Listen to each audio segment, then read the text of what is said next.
Welcome, and welcome back to a special 7th episode of The Neutral Site. I am your host, Ethan H.P. Robertson, with my co-host on this NFL Draft extravaganza.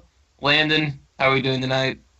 It's been a long day, but I'm more than happy to be back with you guys. Hope you all had a good weekend. Jared, don't say anything stupid. I feel personally attacked right now. That's all I'm saying. Well, that's par for the course. It's nothing new. Am I allowed to say Pacers in 6? No. Okay, I got nothing. Pacers in 7. Yeah, there we go. So with the NFL Draft coming up this Thursday, we are going to be giving you the complete breakdown, forwards, backwards, sideways, of pretty much every prospect in the NFL Draft that you care about at home. We're not going to be talking offensive lineman breakdowns or anything, and any of the good stuff like that. And Jared doesn't get to do his Gruden quarterback camp this time. Yeah, that's kind of sad. The Clemens quarterback camp, my bad. But I just want to get your all's takes to start the show with what are you all looking forward to this draft? Because coming into, I can't remember really a draft that's been more, I guess, hyped and more with more moving parts than this one, with so many trades being projected, so many potential franchise quarterbacks in the draft. Griffin, we'll start with you. We'll get your thoughts on what are you looking forward to most in this NFL draft? I think the thing that I'm most looking forward to, I'm most intrigued about, is how many quarterbacks go in the top 5. So you have 4 teams that legitimately, you can make a legitimate argument for taking a quarterback in the top 5, and I would be as surprised. And when one team has 2 picks, so yeah, all the teams. Yep.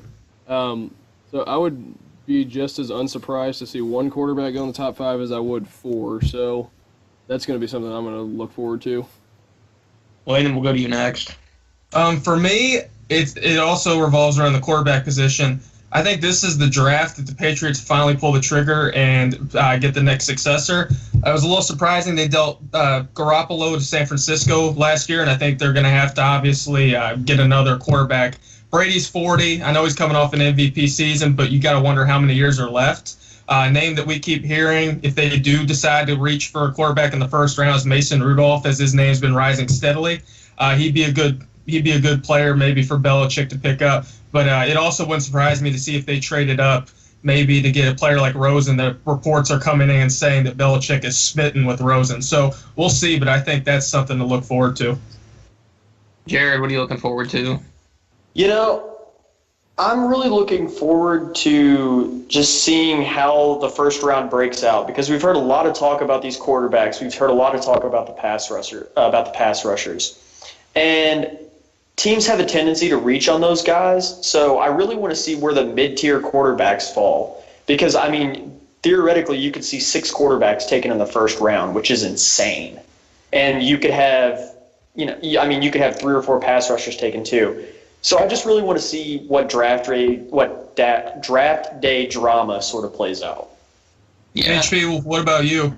Piggybacking off that a little bit, I'm really most interested to see how many trades happen in this first round, because really, like I said earlier, this has been a draft that's built up at least to have a lot of drama potentially, because of the fact that there's so many potential franchise quarterbacks that teams are going to be looking to trade up pretty much everywhere, because quarterbacks, there's such a scarcity in the NFL of them, and any draft where there's up to 6 guys that could be franchise quarterbacks, if you want to include Mason Rudolph in that list, that's going to create for a lot of draft day drama with trades. There's been a lot of rumors with, I believe, the Denver Broncos potentially trading down. Yep. So the Jets already made a trade up with the Colts to get into that top 3 to draft potentially maybe Josh Rosen or Baker Mayfield or Sam Darnold. So I'm interested to see how that shakes out, really. And on top of that, I'm actually interested to see where Saquon Barkley gets drafted, because really up until this past year, value for running backs in the NFL has just been so low. It's been before you would have to be a generational talent really before the last couple of years to be able to get drafted in the first round as a running back. But with how Leonard Fournette, right? I mean, because of like Leonard Fournette and Todd Gurley, and they both are on Jared's fantasy team, which makes sense, but I want the league going away. Elliott too. They've all been so successful. I think that's kind of made the position's value rise a lot in the draft. So that's what I'm looking forward to. The real thing, if you look at it, have we ever had a draft with this much parity? I mean, I'm talking like there is no definitive consensus one pick. Like, there is no consensus one pick. Like, if you look at every draft, they have everybody going from Josh Allen to Saquon Barkley to, I mean, there's no definitive pick this year, and I think that's what really sets it apart. Oh, I mean, no, Landon, I disagree completely. There is a consensus number one pick. He's just not going to be picked number one. Like, everyone knows Saquon Barkley is the best player in this draft. Right, no, I agree with that. All I'm saying is, I'm not talking about who's the most talented. You can make a case that Barkley, you could do any of the quarterbacks, you can say Quentin Nelson. Lamar, the talent is there. Jackson. The talent's there. No, it's just a matter of who's going to be that Browns pick, because the Browns just signed Tyrod. They may not go QB. Who knows? They might pick Barkley and go safe. There's just no real determination as to who for sure is going to be that one pick like we've seen in past years. Here's my thing with the Browns. They've passed on Carson Wentz and Deshaun Watson, and that got 2 front offices fired. This front office is taking a quarterback with either, what do they have, pick 1 and 4? Yeah. So they're taking a quarterback with one of those 2. If I was the Browns GM right now, whoever it is at this point, because I can't keep track of them all, I'm taking Saquon Barkley with the first pick, and then with number 4, I'm taking either Baker Mayfield, because I don't think Josh Allen will be available. I'm still really high on Rosen or Sam Darnold. Mm-hmm. I think that's a really good choice. I think the one thing, though, it's being overlooked just because they have the number 2 pick is who the Giants are going to take. I don't know if you guys feel the same way. Obviously, Manning's getting old. They're going to need somebody to pick up, obviously, because Geno Smith isn't the future. And frankly, their running game has been terrible ever since Brandon Jacobs left a few years back. So I think this is going to be an intriguing one. Well, if that's why I say the Browns take Saquon at number 1, just because they have to realize his talent level. I mean, no front office can be that completely inept. Now watch the Browns show me up. But I mean, he's the best running back prospect possibly ever. I'd say since Adrian Peterson. Peterson was. Well, he's up there though. Saquon Barkley's definitely up there. He's one of 3. He's one of 3 prospects to ever get a perfect score at the combine and from scouts, and one of the other ones was Andrew Luck. Yeah. So I feel like Saquon might dislocate his shoulder and tear all his ligaments in week 1. Oh, don't worry, we'll get to the Colts. No, if I'm the Browns front office, I realize that Saquon Barkley will not be there at 4. Right. He will not be there at 4. I don't think it's a bad idea at all, actually. What, about the Browns taking Saquon? Yeah, I mean, they need everything. I mean, Crowell's good, but HP, you've seen it. I just don't see Crowell being the long-term solution at that position. What do you think? God, forgive me for what I'm about to say, but the Cleveland Browns have a decent base of a team. They need a leader, and they need a couple more impact players, and they could be a good team. They have nice draft picks. They have some nice draft picks the last couple of years because they've won. They've had people the last 2 drafts talking about how they've won draft day, but it hasn't translated to anything because I don't know if it's organizational culture, if it's something different, but it's the whatever Browns. It is. God hates the Browns. Griff, what do you think? I mean, the Browns, like you all said, they just really need everything, and I think they need to kind of follow the Sixers pattern, and you just take the best player available, and I believe that's going to be Saquon at number 1. He's a guy that you can build around. He's a guy that you don't really need a fantastic quarterback because you can just do the whole give the ball to Saquon thing. HP, the real question is, go ahead, HP. I don't think they will do that, though, because I think if they wanted – I feel like if they were wanting to draft Barkley, or I feel like there'd be more smoke coming out on that. Or maybe I just feel like if there'd be more smoke around it if the Browns actually were considering doing that. Mm-hmm.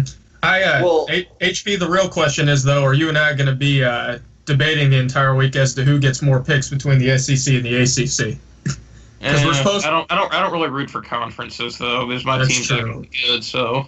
Yeah, that's true. But, well, I guess speaking of quarterbacks, though, let's move on to, I guess, really the top 5 quarterbacks, and maybe Mason Rudolph, if you want to put him in there, too, as a potential late first-round guy. I put him in. I mean, going into this draft, it's been a while since we've had a lot of quarterback talent, or at least this much potential parity in quarterback talent. So I want to talk about that a little bit. What do you all think of the quarterbacks? Who's your all's top quarterback on the board? We'll go ahead and start with that. Jared, you want to take it? Josh Rosen. Griffin. Rosen, same. I am going to go with Josh Rosen. But can I, HP? I'm going to go ahead and say this. I think this is the most overrated QB class to come around in a while. But we can talk about that. No, we're not going to know until they actually get out on the field next year. So, who's your favorite other than Lamar Jackson? No, Lamar. I have Lamar at number 2. Who's 1? I have Baker Mayfield at number 1. Ooh, okay. Baker's my 2. Baker's really good, but 70% completion in college, and really this. I mean, the dude's just a tremendously hard worker and the kind of person that I think would actually thrive in the NFL. Let me give you. Yeah, exactly. You just stole my comparison. Baker Mayfield, Drew Brees comparison is very legitimate. Baker Mayfield has the best accuracy of any quarterback to come out. I don't think it's close. Yeah. Yeah. I mean, I like Mayfield. I think another guy that's I don't know. Like I said, I think this class is overrated. I like Rosen the most. He's a sound technician, but his issue is the lack of grit in his character. I mean, I don't know if you guys read the ESPN I don't think article. he's a character problem. I'm gonna get on my soapbox here about NFL owners. I think he's just kind of soft, to put it bluntly. Yeah. I totally agree. I think the reason all this stuff's getting leaked about Rosen and his quote unquote character is because NFL GMs and owners, they're only in it to make money. Those guys want somebody. They want somebody who has nothing else, no interest besides football, because they want to squeeze every cent out of those guys. And they don't want, like, Rosen could retire at 30 if he's a good quarterback and go pursue something else in his life, and they don't want somebody like that. Yep. That's what I think that's all about. Well, and part of it, too, if you don't care, Landon, I'm sorry. Go for it. Part of it, too, is teams will make stuff up. Like, we don't really like this guy. Because they're trying to create a smoke screen so that guy falls or that guy whatever. So this is a lying season in the NFL. If you get an NFL headline about a prospect, especially one in the first round, ignore it because it's a lie. Yeah. Unless it's coming from that prospect, it is completely false. Yeah, I think, and HBU talked about, should we include Rudolph in this? I don't see why not. I mean, Rudolph, his stock is going up. I mean, he's kind of like Allen. He's a good physical player, but he lacks some of the tools. His offense. Did you just say Josh Allen lacks tools? No. I said he has the same issues as Allen, but lacks the physical tools that Allen has. No, I feel like he's got too good of an arm. I know the offense he played in was like it was an air raid. It was a vertical offense, but still, he's got too good of arm strength. It would not surprise me because a lot of people, that bold prediction is they're gonna have Rudolph, Lamar, Mayfield, Rosen. I mean, all those guys going first round. It really would not surprise me if a team took a flyer on him like the Saints. So I don't know, but I'm not even sold on Darnold, if we're being honest. Just there's too many turnover issues. I'm serious. I really am. No, I completely agree with you. If you're throwing 20 picks against college teams, what's going to stop you from throwing 20 picks against better talent? Right. You know who Darnold reminds me of? Who's Darnold remind you of, Jared? He reminds me a lot of Jameis Winston. Yeah, you made that comparison a while back. I remember that. He really, because he's got all the talent in the world. He's close. But here's the thing, team success, no. I personally saw Jameis live, and Jameis is one of the best quarterbacks I've ever seen. No, I mean I saw Sam Darnold. I saw Sam Darnold play Notre Dame this year, and I mean, just the way he extends plays is very Aaron Rodgers-like. I mean, he gets out of the pocket and he just keeps plays alive. Jared, not to cut you off, but the Notre Dame game was one of the worst games he had all year. No, I know, but it was still I know, but it was still impressive. Just he's talking watching, tools, yeah. Yeah, I got you. Watching the way he moved, ignore the turnovers. Ignore the turnovers to a degree because he didn't have any. He had no chemistry with his wide receivers. They were all freshmen or like redshirt sophomores. I mean, losing Smith-Schuster hurt. So he has to be more accurate, though. Yeah, No, totally agree. Just make better decisions. Well, and he drags the football in the pocket. He just leaves it dangling out there for the but that's an easy defensive. fix. Yeah, it's easy fix, but then again, if you don't know it by now and you're playing on a national spotlight at USC, that's not the best sign, especially considering he's supposed to have an extremely high football IQ. Yeah, but I mean, that happens. Every quarterback has a problem coming into the league. Not one has ever been perfect, except maybe Andrew Luck. So it's the little stuff like that. Hand placement really is easy to correct. I'm more concerned with the throwing motions and how quick they can get the ball out, because that transfers a lot more to the NFL, which is part of the reason why I'm so high on Rosen, because, I mean, he's got the best mechanics, the quickest release, he's smooth, he has a great pocket presence.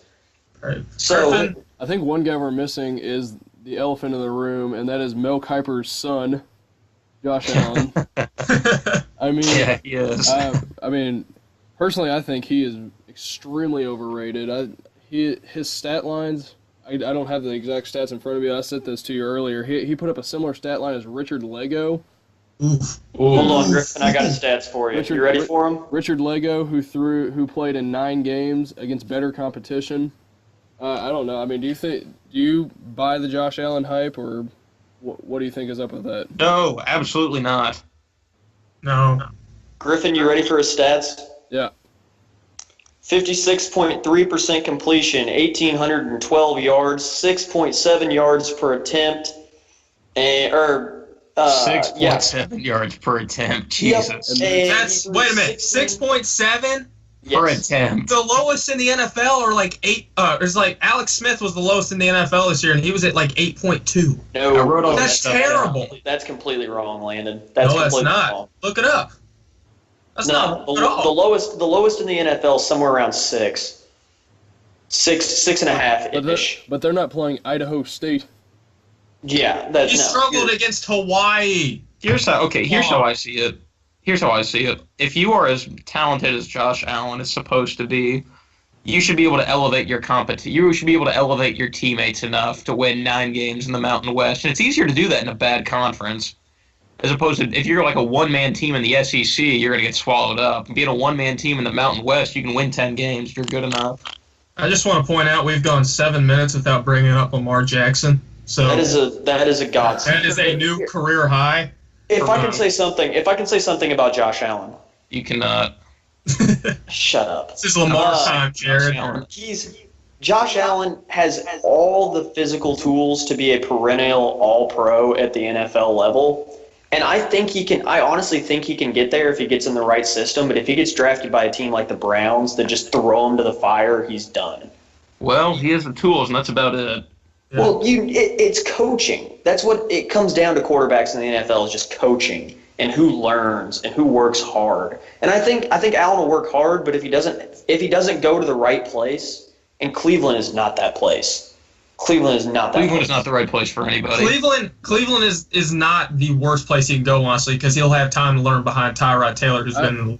There's a couple of other teams he can go to that would be way worse, if you ask me. But yeah, I agree with you. It's still the Browns. It is the Browns. I feel like every quarterback in this draft is a project except for Baker Mayfield. I think he's the only one that you can stick in and start. I think Josh Rosen's plug and Rosen. play. I completely disagree with that. I think Rosen's ready to start now. I think Rosen's plug and play. Yeah. Honestly, if I was the Browns looking at 4, if Rosen's there, I'm pulling the trigger. And Rosen reminds me way too much of Aaron Rodgers, and it's not that Pac-12 connection at all. It's just no.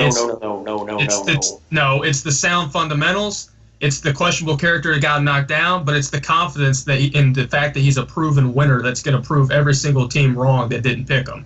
I'm telling you, Rosen does not have a character issue. He's just outspoken. Yeah. His own coach came out and said. Basically, he's got a character. Jim Mora came out and basically said, "Yeah, he needs to get knocked down a peg." It was actually a really good article. I can say. I don't think that'll be a problem at the NFL because they want their quarterbacks to be vocal. They want their quarterbacks to have big personalities. It's part of being a leader. Now, hold up though, Jared. HP, before we move on, is there something you want to add about Lamar? I know it's been killing you.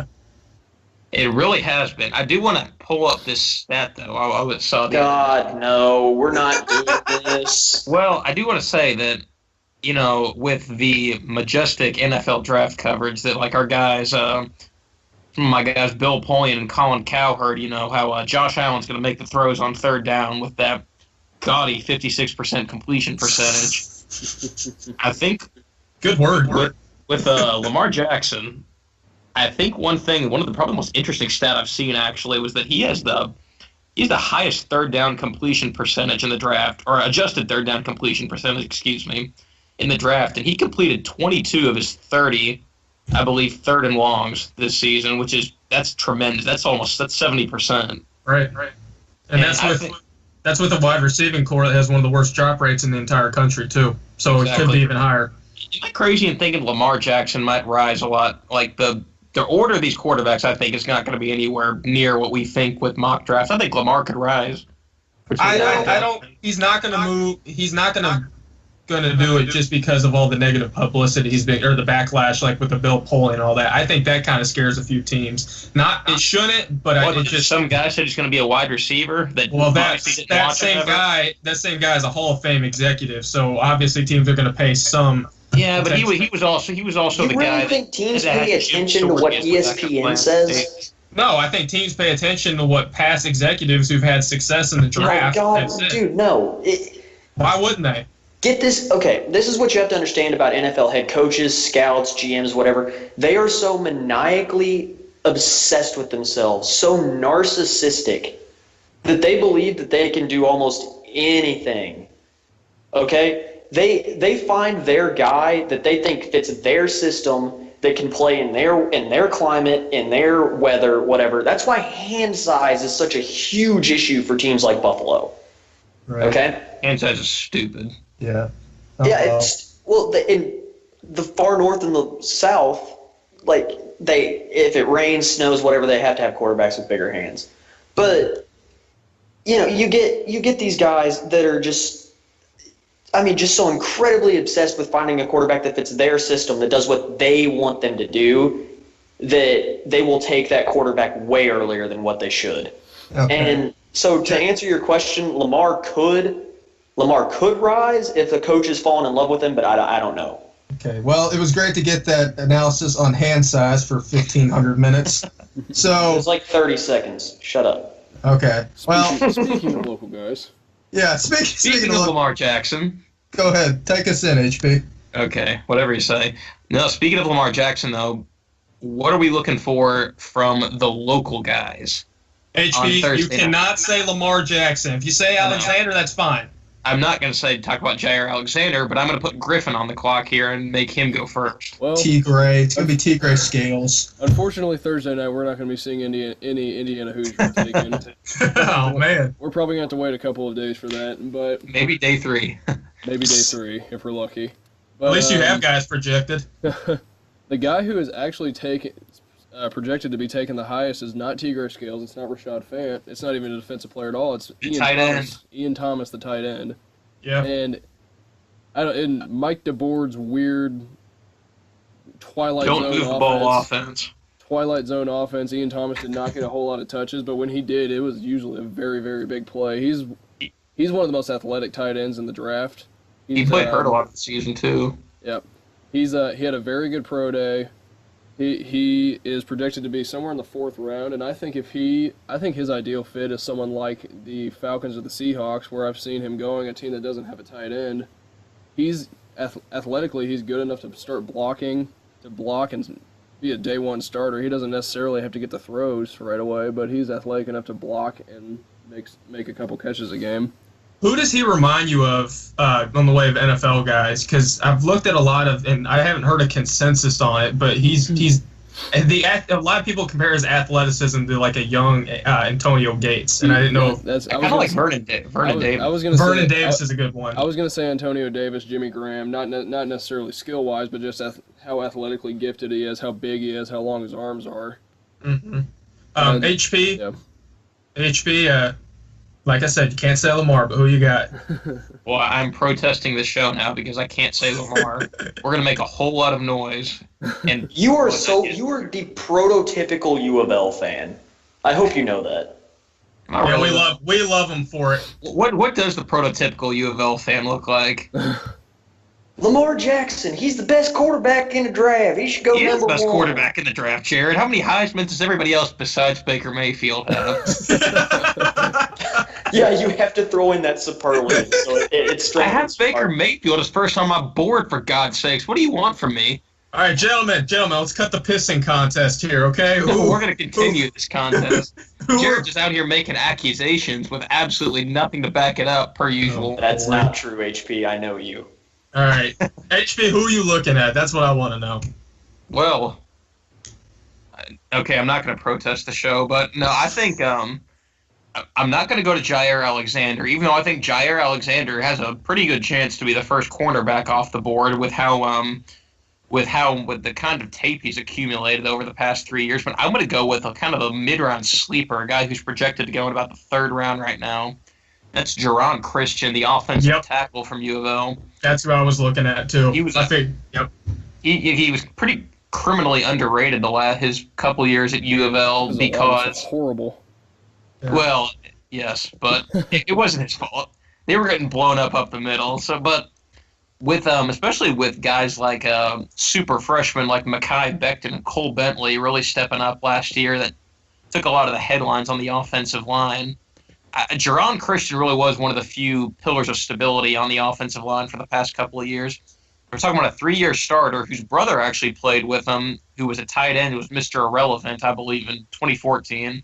I think he's still in the league, believe it or not, Gerald Christian is. Good for him. And Jerron Christian's interesting to me because physically he's imposing. He's a big, strong tackle. He's athletic with really long arms, which is, believe it or not, that's a really big deal for GMs, having a strong, an overall strong composition with those long arms to be able to do whatever offensive tackles do. He is such a good athlete for being 6'6" and 318 pounds. His footwork is awesome for a lineman, or at least that's from what I saw this year. Yeah, he does. Occasionally he'd get blown up against like Bradley Chubb, or he was getting blown up more than Mekhi Becton. And if you want a name remember like 2 years from now, remember the name Mekhi Becton. But Jerron Christian, he's a little bit of a project. I don't know if he's a starter right away in the NFL, especially at that like left tackle spot. Maybe you could ease him in as a right tackle over the next year or two. He's flipped around to both sides, so he could potentially do both. But I think Jerron Christian could end up being a steal for somebody if they have the kind of patience to develop him. Jared, who's a local guy you're looking at? I don't know, Landon. Which one do you want? Because I know we were talking about the same two. I'll let you have pick of them. Go for it. You can take whoever you want. All right. Local guy that I'm looking forward to in this draft is Josh Adams, the running back out of Notre Dame. And I say that because I watched a lot of Notre Dame football this year. I consider myself a Notre Dame fan to a degree. IU football makes my eyes bleed. Yeah. So he's got big playability, but I don't think that will translate to the NFL as much. I don't think he's a 3-down, bell cow back. I think he's more of a change of pace guy. But he's quick and he changes directions well. He's kind of like he's a good one cut back, and I don't think he'd be someone that starts on a good team. But I think he could be a pretty good contributor. I'd look for him to be about a day 3 pick. See, I disagree with you on the whole on the not being a 3-down back.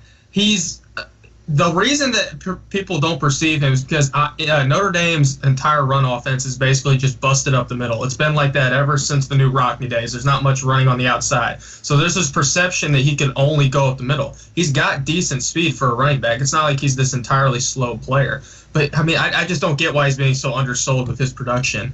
But people, I think, out of Notre Dame that are being undersold with their production with arguably the greatest name in draft history, Equanimous St. Brown. That's a pretty good one. The wide receiver out of Notre Dame. St. Brown has the physical tools. We've seen it. Prepare by watching a Key and Peele sketch. No. No, I didn't. Only the best comedy on the neutral side, everybody. I would have picked Murgatroyd Skittle or somebody like that instead. But no, the St. Brown, the fact that he's being so slept on kind of surprises me. He's got great physical tools. He's tall. He's lengthy. He averaged 16.6 yards per catch last year, and he was really. Yeah, I was going to say he can catch out of the backfield too. Yeah. He was that go-to option for Notre Dame when they needed, like HP talking about Lamar Jackson, big third down playmaker. That's what St. Brown was to Notre Dame last year, and his stats should have been better. But Brandon Wimbush is extremely inconsistent. But that's for another day. Who does St. Brown remind you of? Sorry to cut you off. What kind of comparison do you have to him? St. Brown kind of reminds me a lot of Michael Floyd, but without less of the he's that big of a playmaker. He can go up and get 50-50 balls. He just doesn't have the speed and hopefully not the DUI problem that Michael Floyd has. Shade. Yeah, but no, too soon. Yeah, but no, St. Brown, people want to talk about Sutton. Ridley, I think, is the number one wide receiver in this class, but I honestly think St. Brown's more impressive than Sutton. But we'll get to that later when we talk about guys that we maybe think are a little overhyped. So, but that's just personally my opinion. Well, coming up in our next segment, we're going to go ahead and analyze the Colts and what we're going to be looking for in their draft, what they're going to do having traded down from that number 3 pick, and what they're going to do with the rest of those picks they've accumulated. Are overrated, some mid-round sleepers. So we'll see you on the other side of the break with a little more news analysis in the NFL Draft Special.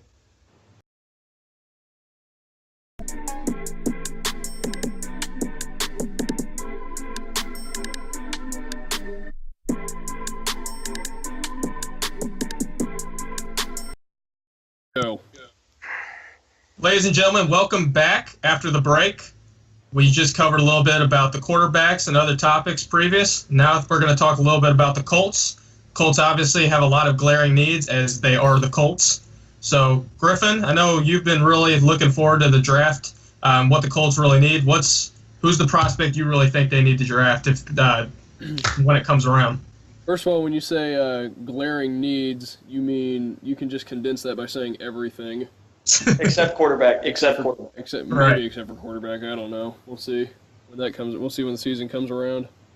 But yeah, I'm really impressed with the job that Ballard's done. I think he set a really good foundation for a rebuild, and I think he's finally going to give Andrew Luck the team that Andrew Luck deserves, a team that Andrew Luck can carry to a Super Bowl and hopefully bring a title back to Indianapolis.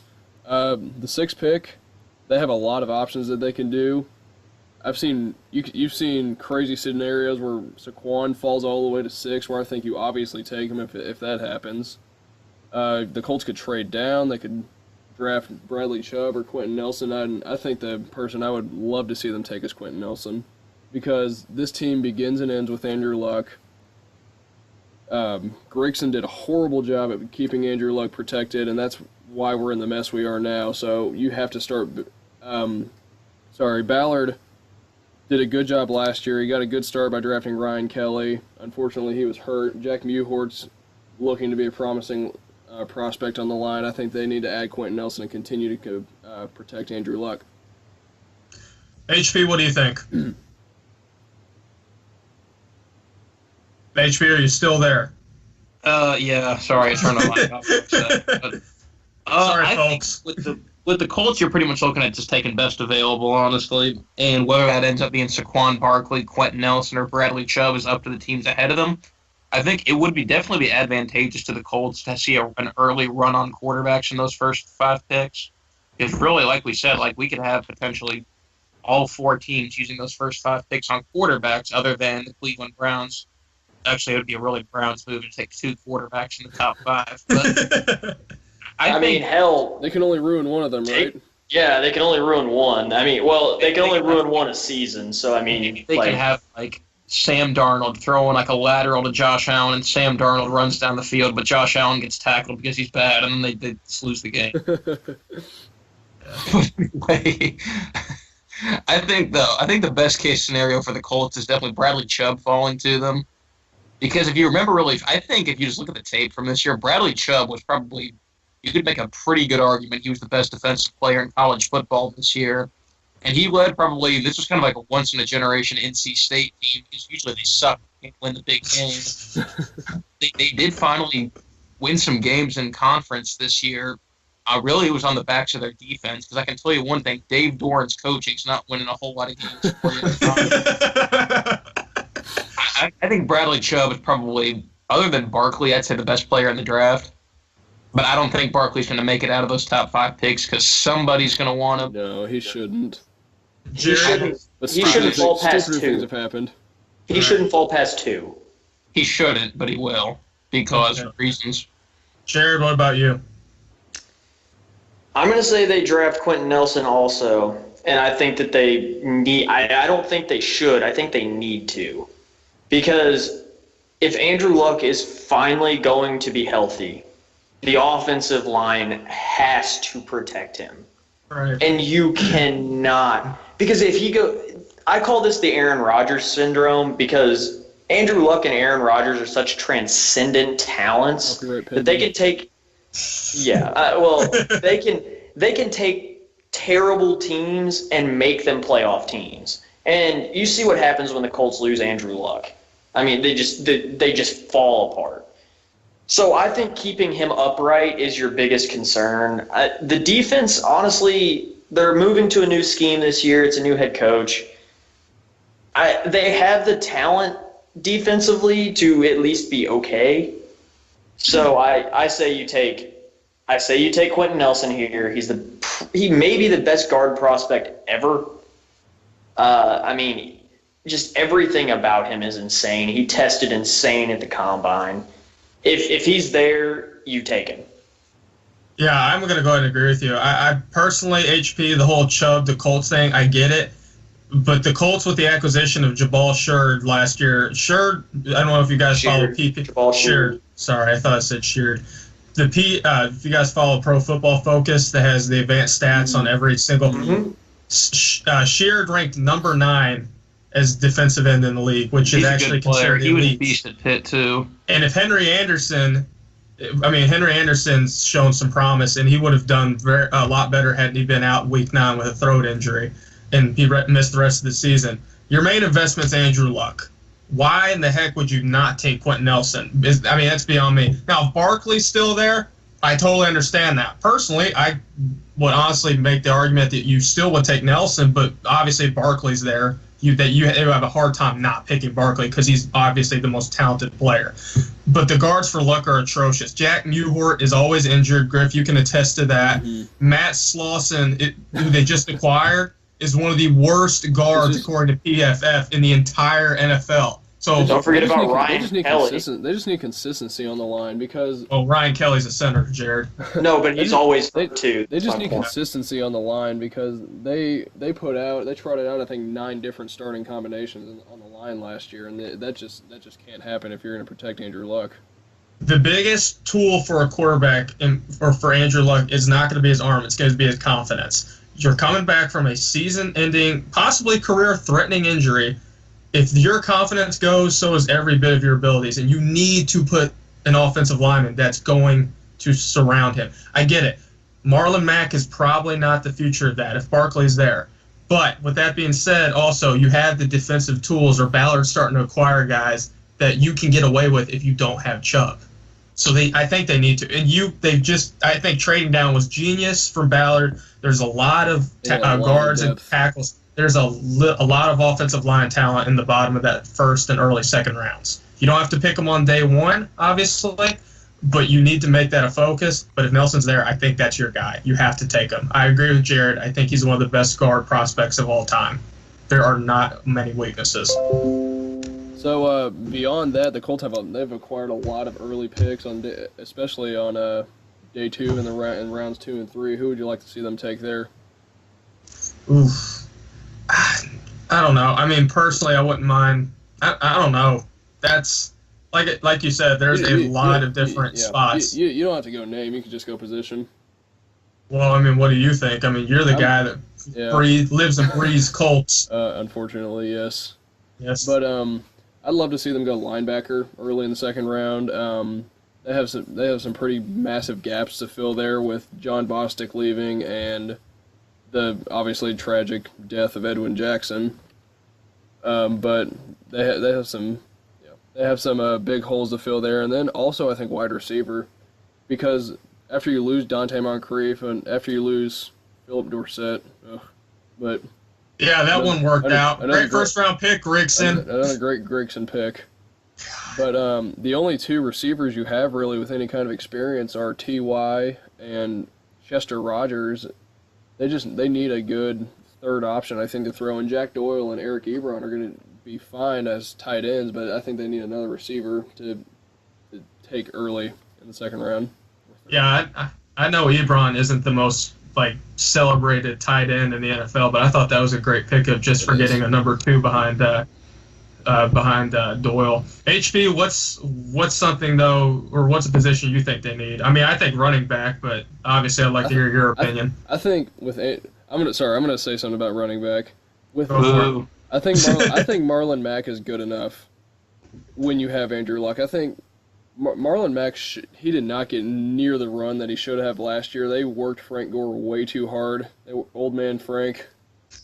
But I think Marlon Mack has a really bright future, and you mix Turbin in there with him. I think with Andrew Luck, that's all you really need for this year. Mack definitely showed promise. And Can we all agree that the Colts front office has just done a miserable job at both protecting Andrew Luck and giving him the weapons that he needs to be one of the best quarterbacks in the NFL? Can we all agree on that? Grigson did a terrible job. Grigson did. Ballard's doing all right. Ballard's doing all right, and I really want to see what Frank Reich does with this new system. Mm-hmm. I think it's going to be fun watching Luck and Reich. I think that's going to be fun, but that's only if Luck's healthy. Could anybody else potentially see them going wide receiver in maybe the third round? Yeah. Who would they take? Absolutely. I'm thinking if he falls, I think a great pick would be Christian Kirk out of Texas A&M. There's no way Kirk falls to third. There's a lot of teams that value speed, and he's one of the quickest players, not just at the wide receiver, but in the entire draft. I don't know if he dropped to third round. Equanimous. You just need anything possible. I'm about to say Equanimous, or I'm not too well versed in wide receivers, but Simi Cobb's just a big target like that to line up opposite of Ty. Yeah, Simi. There's this big of a class for wide receivers as years pass. There's no real Mike Williams kind of guy that you can see going in the top 10. Yeah, he turned out really good. He was hurt. I completely forgot about Mike Williams. It does take wide receivers a couple of years to adjust to the NFL. I'm gonna look at Devontae Parker. Sorry. Oh, God. How many more U of L references are we going to see in this? I want to make as many as I want because I actually can and you peasants cannot. Okay. Jordan Howard. Jordan Howard's okay. Okay, congratulations. You have one player in the NFL. Tevin Coleman. Congratulations. You have two players in the NFL. Hey, Antoine Randall, the only wide receiver to ever throw a touchdown he was the only wide receiver. Yeah, he was. Dan Feeney, Cody Latimer, there are people, HP. They do exist. And for us Kentucky Cats, we have Randall Cobb, and that's pretty much it, other than undersized linebackers. I was spoiled by having Cal of college football, Charlie Strong. Hey, listen, HP, guess what? What? An IU football player got a ring this year.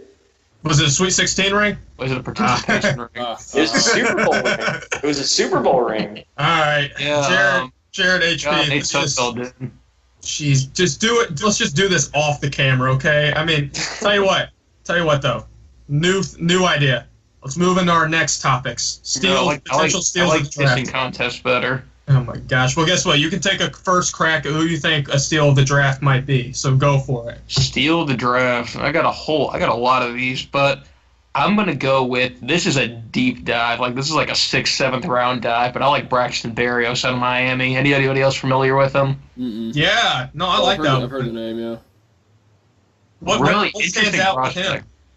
Only had 600 yards receiving this year, but he's the kind of player where you've got to watch his tape. And whenever Malik Rozier needed a completion during this year, he went to Braxton Berrios just about every time. And I think he can bring 2nd, 3rd round value to a team that's going to use him in kind of that possession receiver type role, or really even just a guy that you can just throw it to and he's going to make the big catch and run because he runs such crisp routes. Really, anytime when the moments are big, he was always the guy stepping up for Miami. So I kind of like him as a really deep dive. type of player to give you big value in return. Jared, who's somebody you're looking at? This is a Georgia running back that was kind of lost in the shuffle a little bit, but a couple of years ago, before he got hurt, he was looked at as a potential second-round pick, and that is Nick Chubb. Nick Chubb is a steal? That's a joke, Jared. Everybody knows who Nick Chubb is.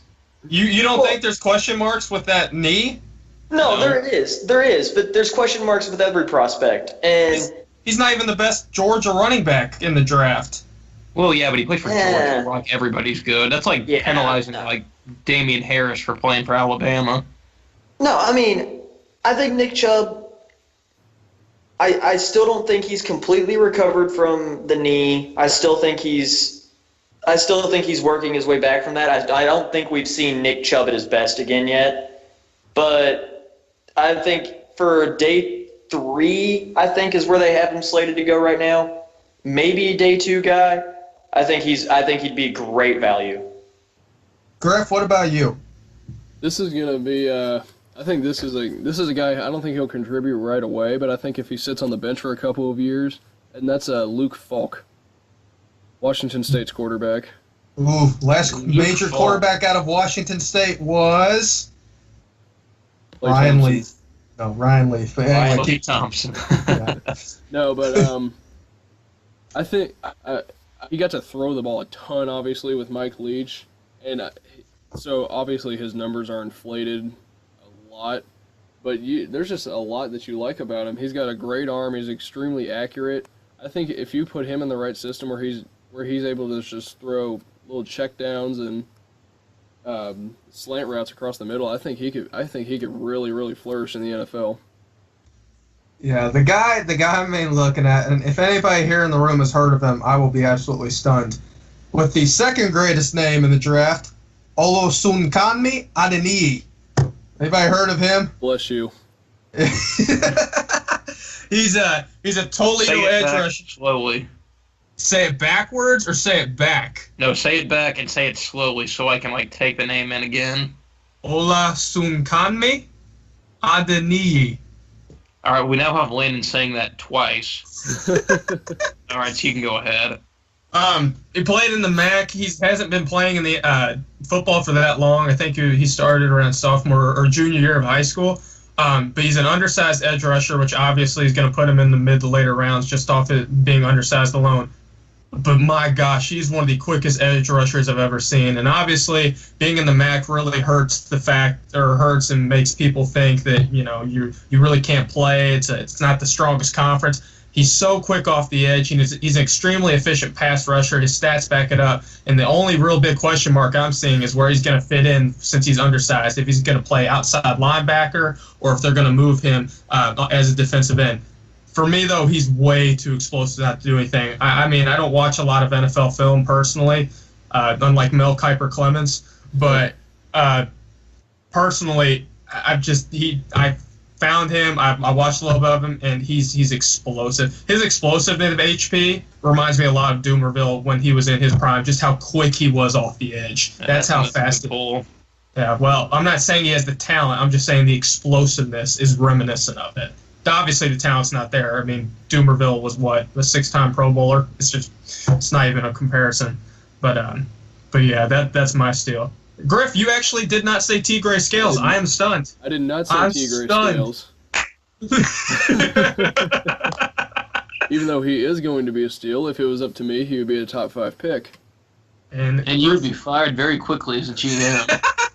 And HP, you did not say ACC standout Dorian O'Daniel. I'm kind of shocked as well. Actually, I'm going to be totally honest. I want to screen share really quick.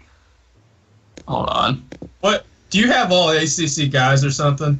I have an SEC guy. I have 3 ACC guys and T. Gray Scales. Let's go. No, I had Dorian O'Daniel as one of my steals too. I think he's undersized, but he's the typical prototype. I would draft anyone on that Clemson defense because they're all so freaking good. Mm-hmm. There's a D lineman on that team that'll be the number 1 pick next year, or at least in contention for Christian Wilkins. That good, yeah.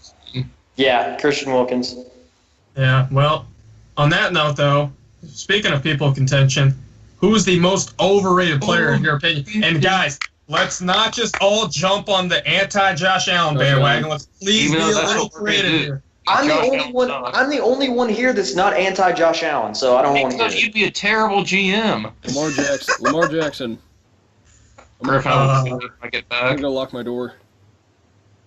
You're gonna have a giant. Griffin's not kidding. He's actually getting up to lock his door. You're gonna have an Acura through your basement.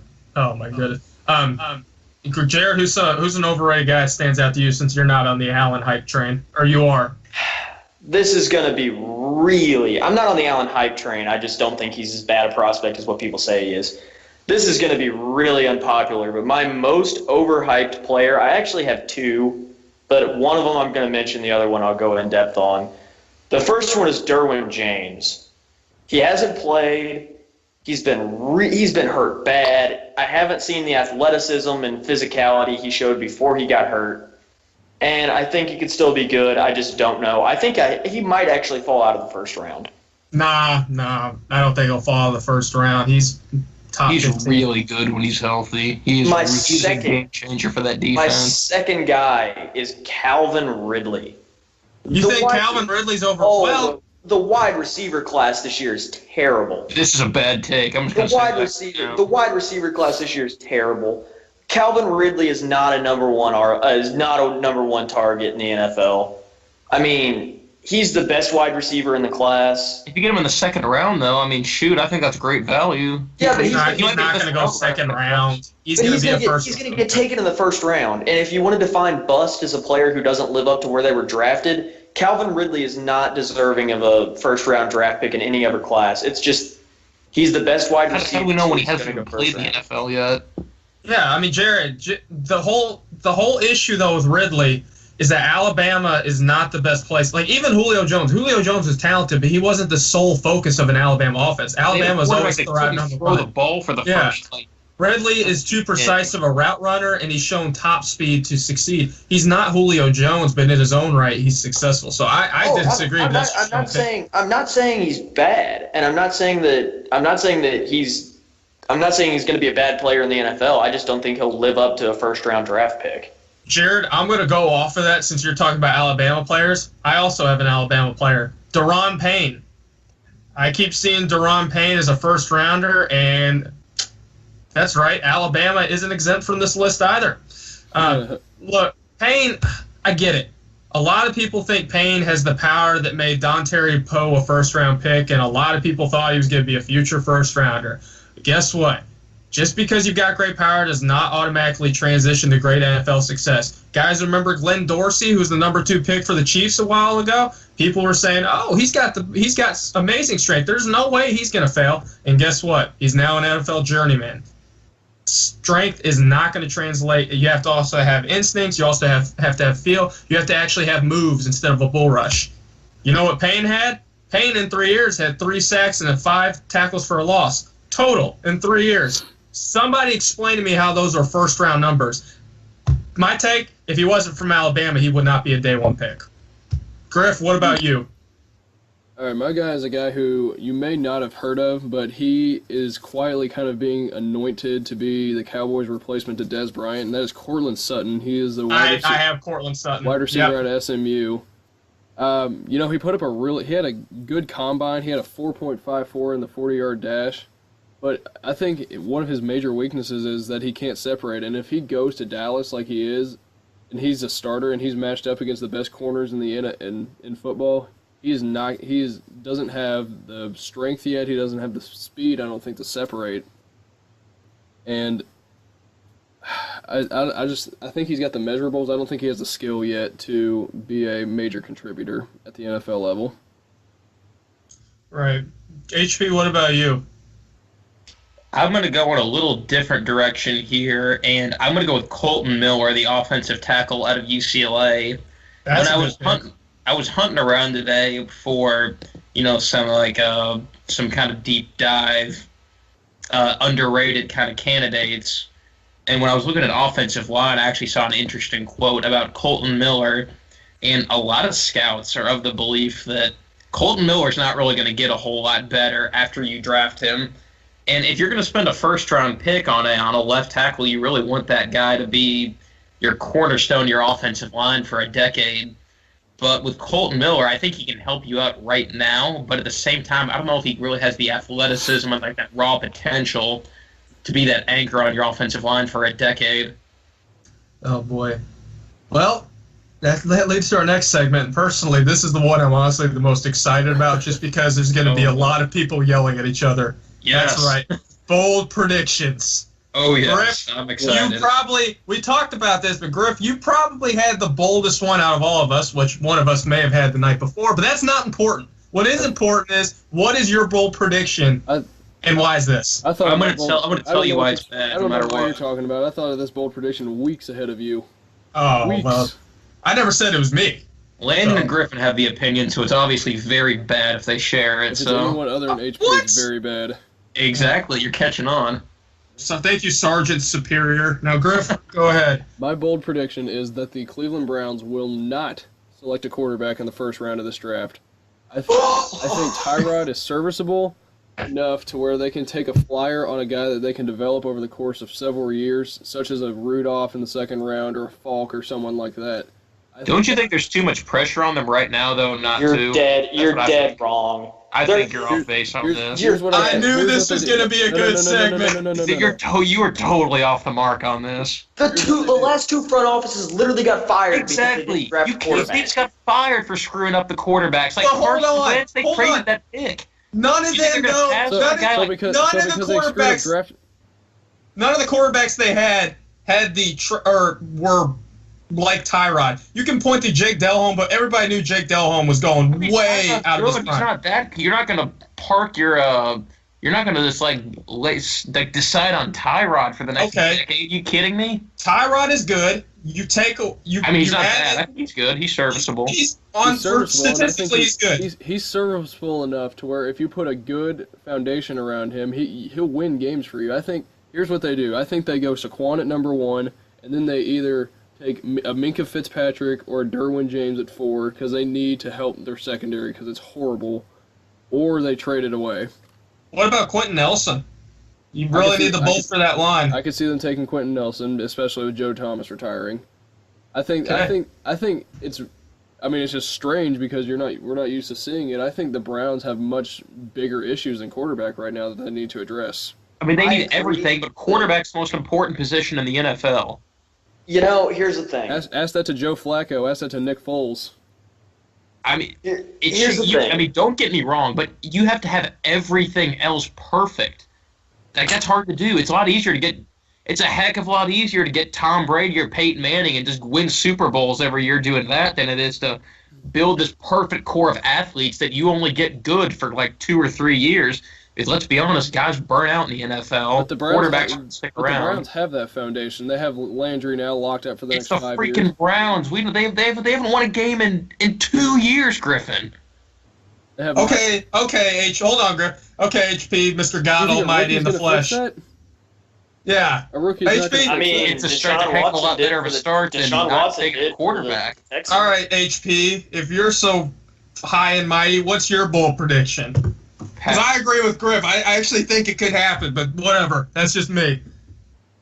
What do you got? This see, since I'm not like doing hosting things this segment, I get to yell and scream like you and Jared usually do. And notice how you're still going at Jared. Jared is still probably the victim in all of this, but go ahead anyway. When am I not the victim? Well, when you're bugging me. As far as bold predictions go, I have like a couple of them that are kind of bold. Nothing like that bold though. Skid's prediction.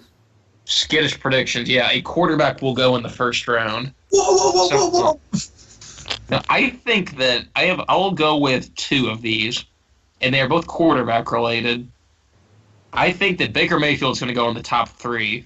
I think he's going to take a quarterback off the board. He's going to go number 3 overall to I the don't think it's Jets. very bold. I think it's been reported that the Jets are going to take him. And I've heard the Jets linked to quite a few different quarterbacks. I mean, if you ask the consensus, Baker Mayfield's probably the number 4 quarterback in this draft. If you look at who they have falling, most likely to fall seems like Baker Mayfield at this point. But then again, who really knows because it's NFL draft season. And like Jared said earlier, there's so much misinformation out there. And a lot of it's intentional, too, because of the smoke screens to try and get up and draft guys. I would also say that I think the Patriots trade up to take Lamar Jackson at either 12. There it is. Well, I can't. That Arizona Cardinals take. 12? HB now. I can't do my Lamar pick. Okay. Let me say my piece. No way. Let me say my piece right Gentlemen, now. let HP do his thing. Go ahead, HP. So if there are, do you think 4 quarterbacks are going to come off the board in the first 10 picks? Yes. Yes. I think it will happen. If Sam Darnold, Josh Allen, Josh Rosen, Baker Mayfield are all off the board in the first 4 picks. HP is like emphatically moving his hands right now, just so you just. Marshall Mathers hands. Not quite, but with that kind of scarcity on quarterbacks, if there's an early run on quarterbacks, there will be serious competition among teams to get up and get their guy. It may not be Lamar Jackson. It could be Mason Rudolph or somebody else that going early in the first round. But if 4 quarterbacks come off the board early, I think Lamar Jackson's going to go somewhere between 12 and 21 or so. I think he's going to be a high pick based on quarterbacks coming off the board early. Before I do my piece, I think we should start. I think we should start a new game on this show. Take a shot every time I mention Lamar Jackson. No. So everybody We're going to have a game on this show every time HP says the word Lamar. Every time he says Lamar, system, cards. It's not system, it's system. Establish this. Jeez. Okay, I haven't said system once. I said system talking about Mason Rudolph. I haven't said cards once. I said Lamar a bunch. That's all you got. I haven't ranted about Bobby's system. Oh, that's coming on the hot seat episode. God saves us all. Jared, while we're young, just please state your prediction. Derwin James falls. I alluded to this, but Derwin James falls out of the first round. Good Lord. And I say that. No, there's a lot of concern about his injuries. He hasn't really played a ton the past 2 years, and when he did play the last year, he was good, but he wasn't great. And I think he can be a great player, but I don't see him going in the first round anymore. That's it? That's your prediction? Yes, you sir. Don't have enough? That's just a bad prediction. That's not a bold prediction. If you want me to get really, really bold, Mason Rudolph is drafted somewhere in the mid-teens to late 20s, somewhere in there. That's not bold. That's like he's supposed to maybe go in the late 20s. You didn't let me finish. You didn't let me finish. If 4 quarterbacks come off the board early, then we could see 7 in the first round. It could get insane. I could definitely see 6 quarterbacks going in the first round, which would just be absolute insanity. But I also could see a team maybe like the Bills, maybe the Saints trading way up into the first round. I'm talking somewhere like Broncos because they're looking to trade their pick. Somewhere like the 6th pick to draft a quarterback. Yep. Okay, well, HP, thanks. You took my Lamar prediction. It didn't involve the Pats, but we can't do that, so I appreciate it. The first one I have beaten this Patriots drum pretty hard the last couple weeks. So. Well, you just want to be able to root for the Patriots. Dude, I love it. It'd be like rooting for the most hateable team in football. My HP would say, quote unquote, my Patriots. I got if Lamar Jackson gets drafted to the Patriots, we're kicking HP off the show. Oh, whatever. Anyway, God help the show then. Yeah, HP. No, my bold prediction. I'm going to catch flack for this, but I have a perfectly good explanation. The Bills will not take a quarterback in the first round. Because Peterman is the future. Well, they acquired A.J. McCarron. Yeah, I mean, so it makes sense. They'll take Mike McGlinchey. That's my pick. They'll take McGlinchey. They just lost former U of L standout Eric Wood. They lost Preston Brown too. They lost tackler in the NFL, and they lost Richie Incognito as well. I think they've shown a tendency to stockpile draft picks, but they just lost so much of their line. They're going to have to replace it. McGlinchey sucks though. Nathan Peterman's not their starter. It's going to be A.J. McCarron. I disagree with that. I disagree with that based on the fact that there's so much smoke around them wanting to trade up. Right. And, I mean, it's entirely possible that they're trading up for, like, Quentin Nelson or someone like that, but I don't think they would be if they were going to go and try to get one of those top 4 quarterbacks. Okay. And my next one? I could totally see them trying to get Baker Mayfield at number 5. Because if not, if they didn't want to trade up, I think they'd be perfectly content with waiting for Lamar or trade off at 12. Yep. Well, let's see which ones I had. Browns do not take a QB. Off the mark. Patriots trade up. Lamar. Oh, wait a minute. I've got one more here. The Steelers take Guice with the 28th pick. That's right. You heard it here first. Guice. They are not going to take. Who is They're not going Guice? to take. The running back? Yeah. You mean Juice? Guys, Guice. people. Can we not screw this up 3 different times? Oh, my God. I don't know how to say his name. Guice. He's Okay. good. Let me just sum I this don't up. think he's as good as Leonard Fournette. Okay, let me just. Well, of course you don't. He won you the league, You but saying they let Le'Veon walk? I'm not saying they let Le'Veon walk, but they have no. They just with Bell. No one knows anything for certain. Obviously, they have draft needs. I mean, they probably want to start thinking. They probably. Le'Veon Bell. Go to the Colts. Jared, we're not doing this right now. Go to the Browns. Okay, I'll get back to my opinion, please. They're gonna have to take a right No one back. cares about your opinion. Well, We don't do respect on this show. I'll have you know that one. oh boy. Bell wants the money. The Steelers are looking to cough it up. Jared, Jesus Christ, can I say 3 words for getting cut off?